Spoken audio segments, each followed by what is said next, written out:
ইসরায়েলের দ্বিতীয় বৃহত্তম শহর তেল আবিব। ভাবছেন তেলের কোনো শহর, কিন্তু না, তেল সম্পৃক্ত কোনো বিষয় নয়। তেলের শহর না হলেও এই শহরকে ধরা হয় পাপের শহর হিসেবে। কিন্তু কেন এই শহরকে পাপের শহর বলা হয় তা জানবো ইটস গুডলির আজকের এই নতুন পর্বে। ভূমধ্যসাগরের তীরবর্তী অঞ্চলকে কেন্দ্র করে গড়ে উঠেছে ইসরায়েলের এই শহরটি। বর্তমান বিশ্বের সবচেয়ে ব্যয়বহুল শহরগুলোর তালিকার মধ্যে তেল আবিবের নাম থাকবে শুরুর দিকে। নাইট ক্লাব, বার, ডিজে পার্টি সহ সব কিছুর ব্যবস্থায় আছে এখানে। সন্ধ্যা থেকে মধ্যরাত পর্যন্ত বিরামহীন পার্টি চলতেই থাকে তেল আবিবের বার ও নাইট ক্লাবগুলোতে। এ কারণেই এই শহরকে অনেকেই বলে দ্য সিটি নেভার স্লিপ, অর্থাৎ যে শহর কখনো ঘুমায় না। এই কারণেই তেল আবিবের শহরকে বলা হয় পাপের শহর হিসেবে। প্রযুক্তির বিবেচনায় আমেরিকার সিলিকন ভ্যালির পরেই আসে তেল আবিবের নাম।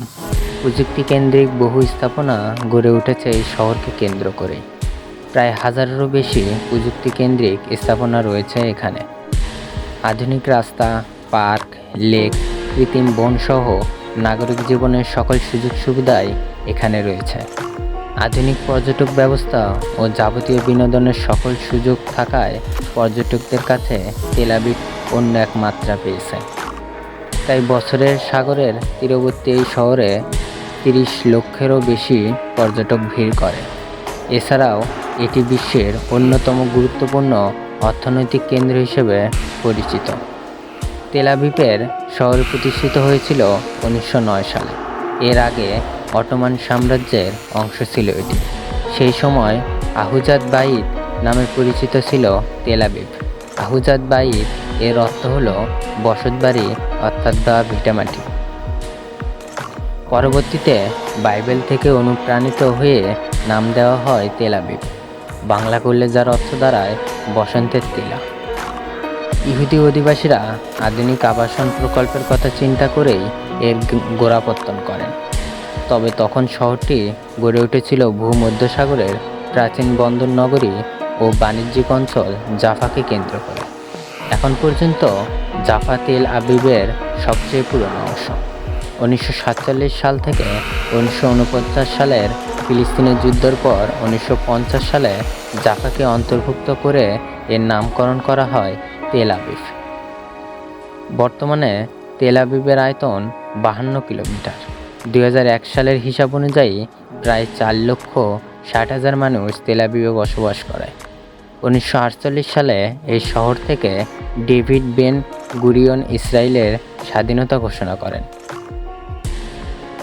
তারা তাদের পবিত্র শহর জেরুজালেমকে রাজধানী হিসেবে ঘোষণা করলেও তৎকালীন সময় জেরুজালেম জর্ডানের অধীনস্থ ছিল।